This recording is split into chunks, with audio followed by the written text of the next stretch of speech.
Sitting on a park bench, da-na-na. Good morning / afternoon / evening, everybody.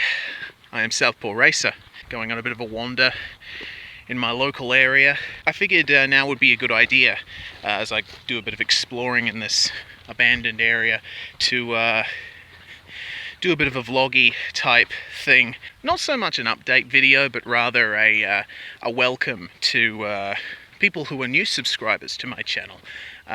Welcome, especially those of you that have come to me because of my sim racing for breakfast and how to ruin a racetrack series.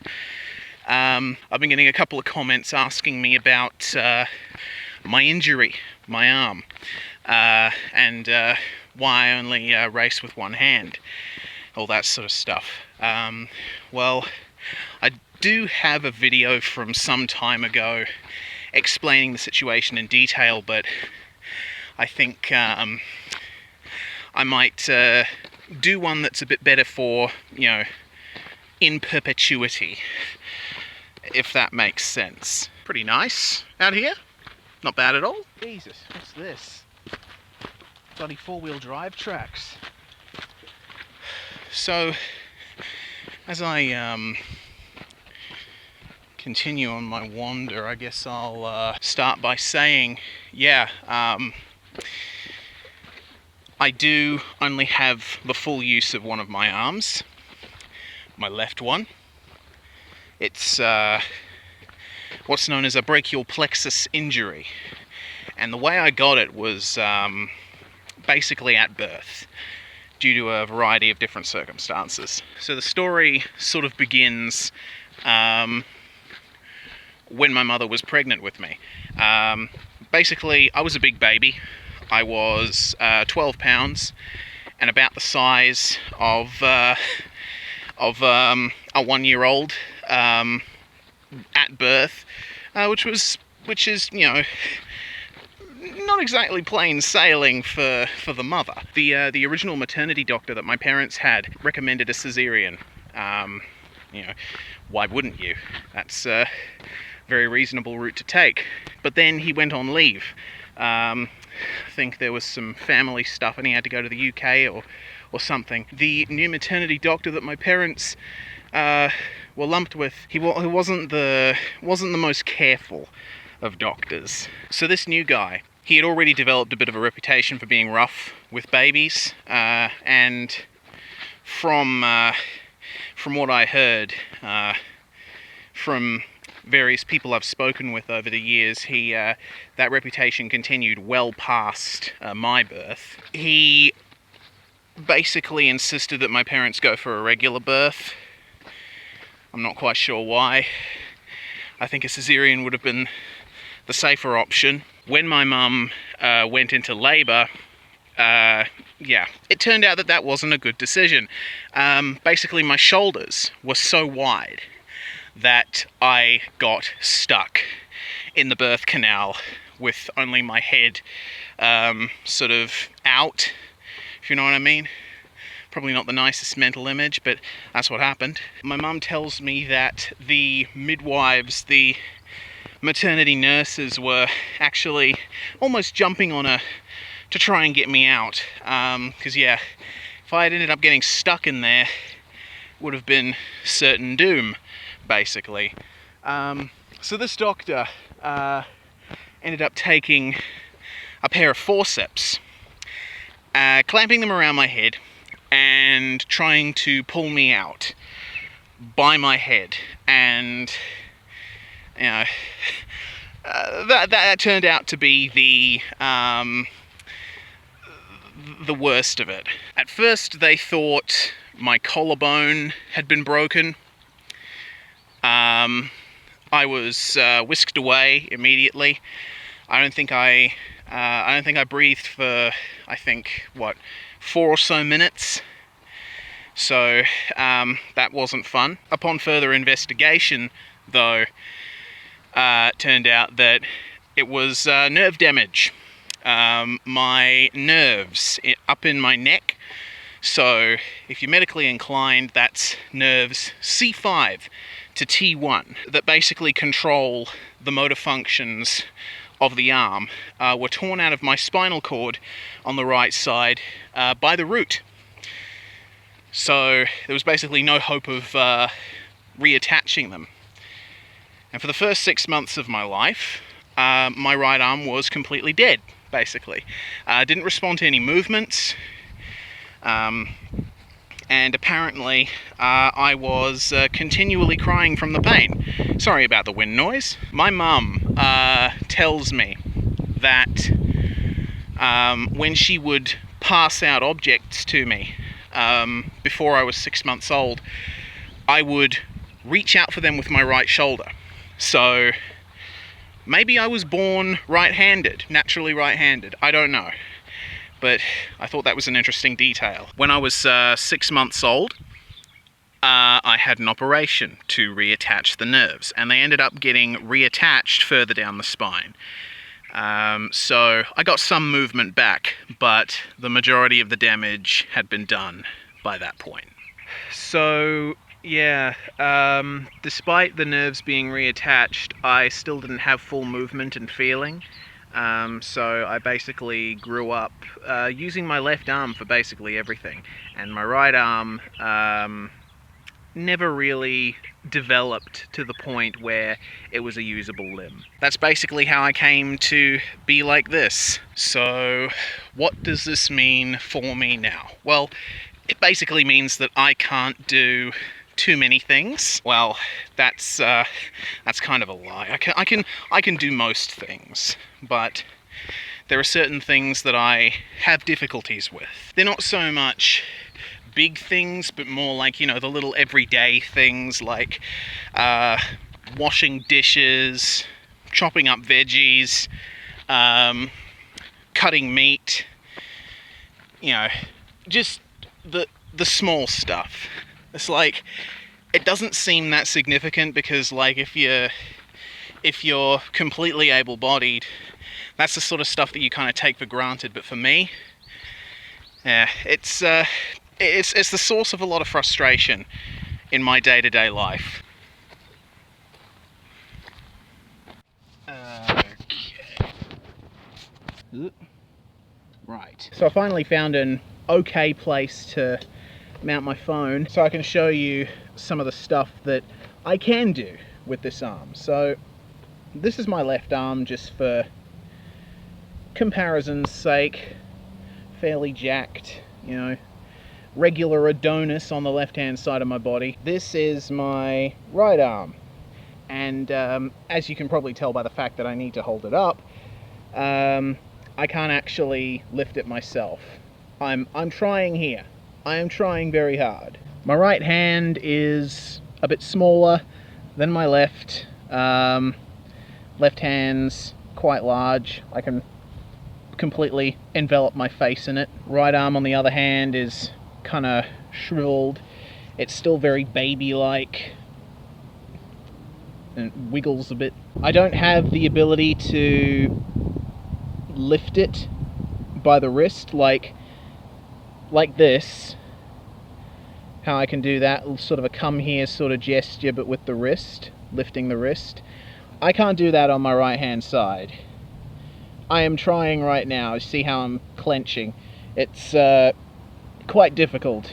It's just can't be done. In terms of feeling, I do have full feeling from the shoulder up here all the way down here to the elbow, and on the leading edge of my forearm and the leading edge of my hand up until the middle finger. Other than that, back edge, of my upper arm, and then sort of part way down the trailing edge of my forearm.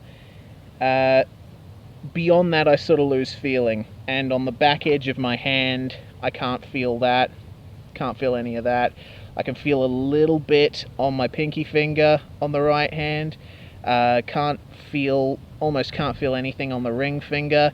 And yeah, once I get to the leading edge of the middle finger, I get feeling back. I mostly hold my arm close to myself a lot of the time, so you know, I've got enough muscle strength in the upper arm, in the biceps, to to hold it like this, so that helps a bit when I'm running. I can also clutch stuff to myself, like this hat. And I can also use it as an impromptu clothing hook, or hook for shopping bags, which, you know, it's got some utilitarian purposes. I sim race with with one hand, of course, my left hand on the wheel, using the left paddle to shift down, and using one of the buttons on the front panel of the wheel to shift up. And that's basically all I do in order to race effectively. I do have trouble with, you know, some tight left-hand turns occasionally, but for the most part I've been able to get around it and race to a standard that is probably considered acceptable. So yeah, that's where the name SouthPawRacer comes from. Left-handed, probably by necessity, and I like racing. My awesome friend Tom Moore did a short film on me for the Focus on Ability Film Festival a couple of years back, and it got some attention. So if you want to see that, I'll put up a link to it in the description and also in the cards on the end of the video. So yeah, if you want to see that, check it out.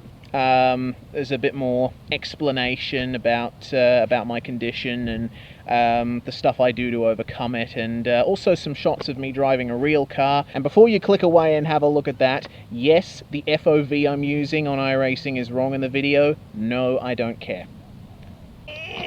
Come on, you bastard! I'll tell you one thing that's kind of entertaining is when I'm meeting new people, or I'm greeting people I already know.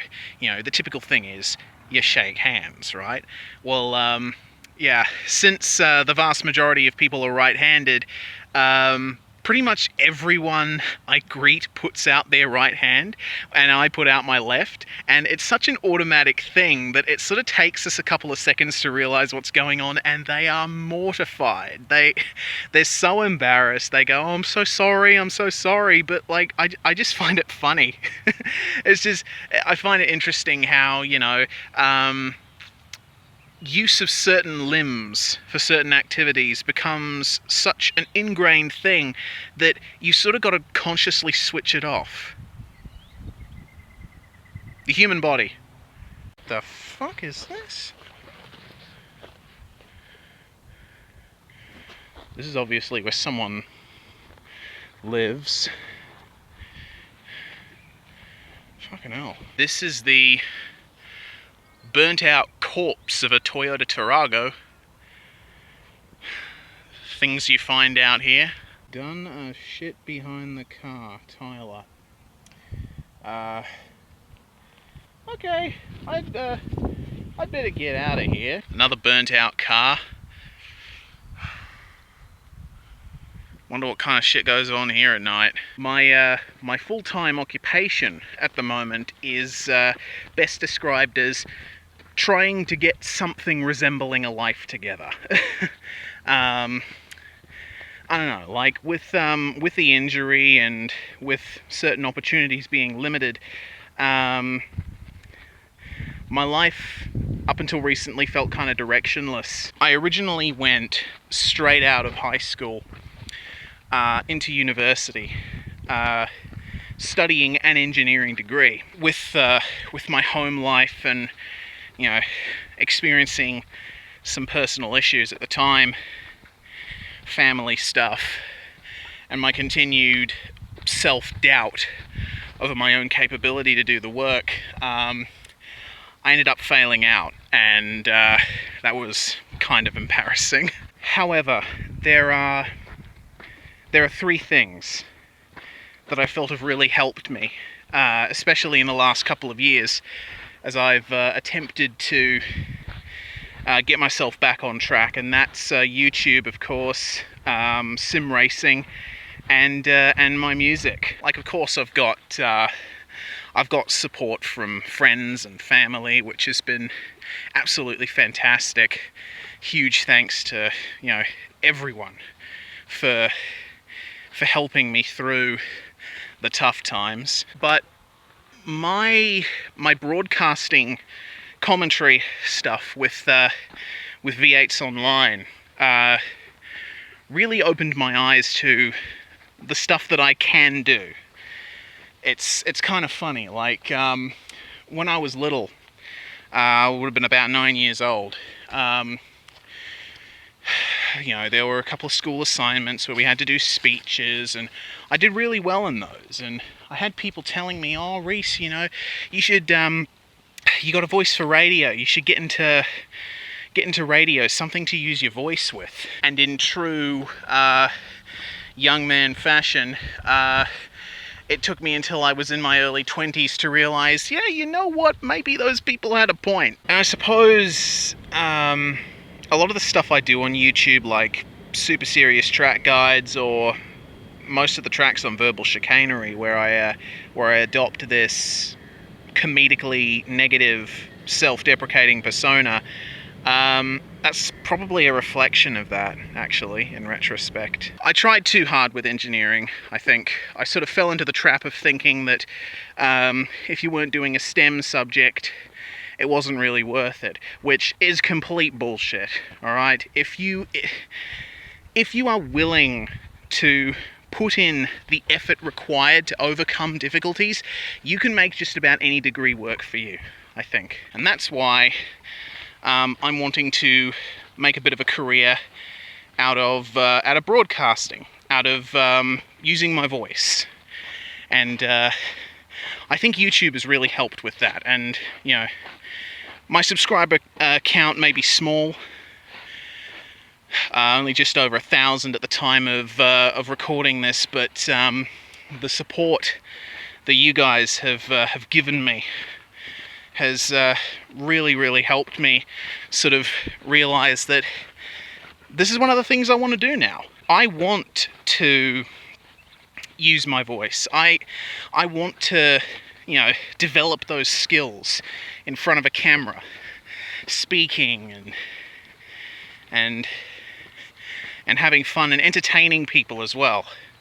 I mean, when I look back on my early life, when I was like 5 or 6 years old, one thing that I was always doing was thinking up scenarios for TV shows in my head. Putting myself in presenting situations like, "Hi, welcome to the show, da-da-da-da-da-da-da-da," and I don't know, I feel like kicking myself for not sort of realizing that, yeah, this is what you want, this is what you should pursue, until I was completely at rock bottom, basically. And though I've struggled quite a bit with, anxiety, depression, I'm no stranger to the black dog. I feel for sure that I'm on the way to beating that, because when you're saddled with a limitation, comparatively small though it may be to paraplegics or quadriplegics, those people I have the utmost respect for, and sometimes I feel like I shouldn't be complaining so much about the difficulties that I experience in my day-to-day life when I see what they have to go through. But I've been presented with a lot of good opportunities in my life. Some of them I've failed to make adequate use of. Some of them I've ignored. Some of them I've pursued halfway and then dropped in favor of something else. But I don't know, man, I feel like with my commentary, my YouTube, my music, and of course sim racing, I mean, it feels so good to be able to do something like that, above average, and I only have one hand on the wheel. It feels great. Every time I go out on the virtual track, every time I test, and every time I look at the comments on my videos and I see you guys complimenting me on my skills and how much you respect me and stuff like that, and I don't really know what what to say. I've always been terrible at taking compliments, but thank you. Thank you so much for that. It means so much to me. It really does. But I'm kind of rambling now with helping me through the ruts. And there's always some rut that I'm going through at the moment, so it helps with things like that. Thank you for seeing me. Thank you for seeing something in me worth paying attention to. It really helps. Every little bit helps, so thank you. And if you feel like you're limited in anything, just remember there's always something you can do, some alternative route you can take to combat it. There's always something that can be done to achieve what you want, to achieve, I wouldn't call it happiness, but more a consistency, something like that. I don't know. Well, I hope you enjoyed this vlog, as rambly as it probably was. And yeah, I'm gonna have more stuff coming out very soon. Stay safe, stay happy, and yeah, I look forward to seeing you again soon. I'm SouthPawRacer. I'm a sim racer. I make videos about that and other stuff, and I will see you at the first corner. Goodbye. And if you have any questions about some of the stuff that I talked about in this video, just ask them down in the comments, and I'll see what I can do about answering them in a follow-up video. See ya!